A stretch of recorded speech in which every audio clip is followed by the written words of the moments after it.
साल 1863 की बात है। भारत पर ब्रिटिश शासन अपने पैर फैला चुका था, लेकिन हिमालय की तलहटी में बसा एक क्षेत्र ऐसा भी था जहां इंग्लिश जाना नहीं चाहते थे। न सैनिक, न साहसी व्यापारी और न ही धर्म प्रचारक। उस स्थान का नाम था ब्रह्मखोड़ा। कहा जाता था कि वहां का समय आगे नहीं बढ़ता। जो एक बार भीतर गया उसकी उम्र वहीं थम जाती थी, पर वो इंसान कभी वापस नहीं आता। दास्तान शुरू होती है मेजर विलियम फ्रॉस्ट से, जो ब्रिटिश ईस्ट इंडिया कंपनी का एक उच्च अधिकारी था। फ्रॉस्ट को पुराने पौराणिक स्थलों में दिलचस्पी थी, खासकर उन जगहों में जिनका जिक्र किसी प्राचीन शिलालेख या ग्रंथ में मिलता था। उसे एक हस्तलिखित ताड़पत्र मिला था, जिस पर एक पहाड़ी क्षेत्र के बारे में लिखा था। जहां देवता सोते हैं, वहां मृत्यु की दस्तक से पहले ही आत्मा विदा हो जाती है।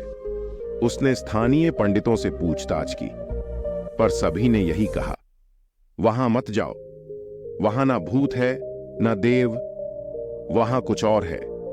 मगर उत्सुकता अक्सर विनाश की दहलीज होती है। फ्रॉस्ट 5 आदमियों के साथ ब्रह्मखोड़ा की ओर रवाना हुआ।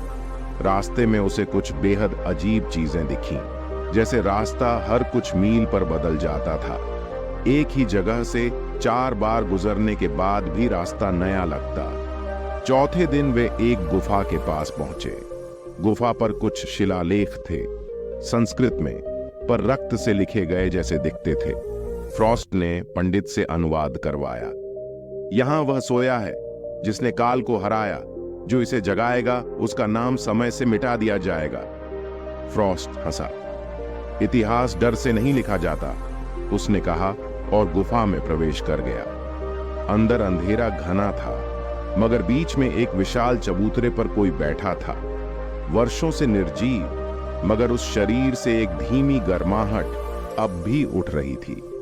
उसके चारों ओर खंडित मूर्तियां, बिखरे हुए अस्त्र शस्त्र और एक प्राचीन त्रिशूल रखा था, जिसकी नोक से अब भी हल्की भाप निकल रही थी। फ्रॉस्ट ने जैसे ही उस त्रिशूल को छुआ, गुफा के अंदर एक तेज गर्जना हुई। पूरी घाटी हिल गई। उसके साथ आए आदमियों की आंखें पल भर में सफेद हो गईं और वे जमीन पर गिर पड़े। एक भी चीख नहीं, सिर्फ मौन मृत्यु। फ्रॉस्ट गुफा से भागा, मगर रास्ता गायब था। गुफा की दीवार पर अब एक नया शिलालेख उभर रहा था। फ्रॉस्ट के नाम से किसी अदृश्य हाथ से लिखा जा रहा था, जाग उठा है वह जो समय के बाहर है। ब्रिटिश रिकॉर्ड्स में मेजर फ्रॉस्ट और उसके साथियों का कभी कोई नाम दर्ज नहीं हुआ, लेकिन आज भी ब्रह्मखोड़ा के पास रहने वाले कुछ गडेरिये कहते हैं, कभी कभी रात के तीसरे पहर जब चांद पूरा हो, एक आदमी दिखाई देता है। इंग्लिश कोट पहने, मगर चेहरा ढंका रहता है। वो हमेशा गुफा की ओर जाता है, मगर गुफा आज भी वैसी ही बंद है, जैसे वक्त ने उस पर ताला लगा दिया हो। कोई नहीं जानता वो कौन है, कोई नहीं पूछता, क्योंकि ब्रह्मखोड़ा में सवाल पूछने वाले जवाब नहीं लौटाते। गुफा से भागने के बाद फ्रॉस्ट को यह एहसास हुआ कि वह उसी जंगल में चक्कर काट रहा है। हर दिशा एक जैसी लग रही थी, जैसे समय और स्थान का बोध ही मिटा दिया गया हो। उसके पास अब कोई नहीं था। सभी सैनिक या तो मर चुके थे या गायब हो गए थे। पेड़ों की छाल पर अब अजीब आकृतियां थीं, कुछ सांप जैसे, कुछ मानव आकृतियों की तरह, जिनकी आंखें जगह जगह से उसे देखती थीं। लेकिन गुफा की तरफ से आती आवाजें बंद नहीं हुई थीं। तू आया है मुझे जगाने, तू ही अब मेरा दूत बनेगा। वह आवाज इंसान की नहीं थी। वो आवाज जैसे भीतर से आ रही थी, उसकी आत्मा के किसी पुराने कोने से।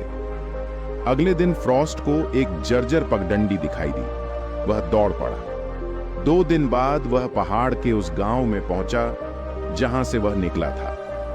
गांव वाले उसे देखकर स्तब्ध रह गए। एक बूढ़ा आदमी उसके पास आया और कांपती आवाज में बोला, तू तो 100 साल पहले गया था, अब लौटा है कैसे? फ्रॉस्ट हंस पड़ा। ये बकवास मत करो, अभी तो मैं 4 दिन पहले गया था। बूढ़े ने उसे हाथ में एक धातु की शीशा दिया। फ्रॉस्ट ने उसमें झांका और चीख पड़ा। उसके बाल सफेद हो चुके थे, चेहरा झुर्रियों से भरा था। वह बूढ़ा हो चुका था।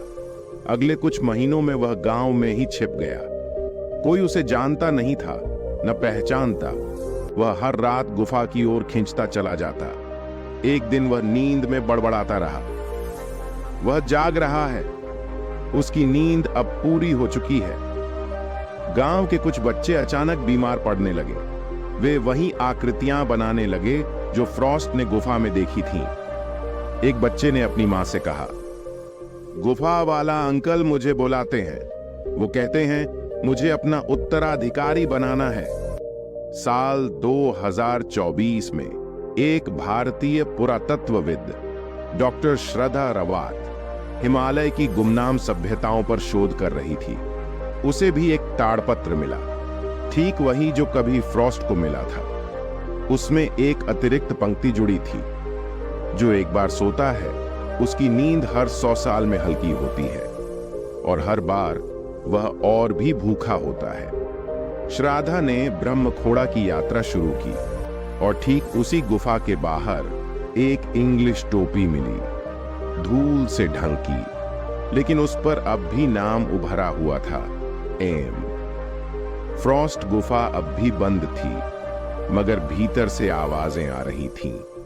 तू आई है मुझे जगाने, तू अगली है।